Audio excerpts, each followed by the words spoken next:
Ano ang kabisera ng Palawan? Tamang sagot ay A.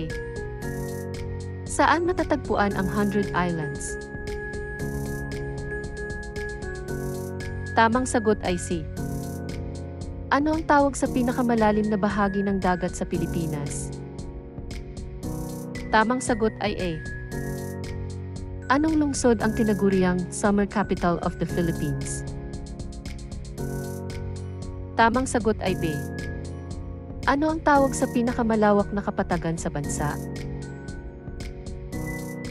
Tamang sagot ay A. Saan matatagpuan ang Banayong Rice Terraces? Tamang sagot ay B. Ano ang anyong tubig na naghihiwalay sa Pilipinas at Vietnam? Tamang sagot ay B. Ano ang pinakamalaking lawa sa Pilipinas? Tamang sagot ay B. Anong lalawigan ang kilala sa Pagsanjan Falls? Tamang sagot ay A. Ano ang tawag sa tanyag na buhangin ng puti sa Aklan? Tamang sagot ay B.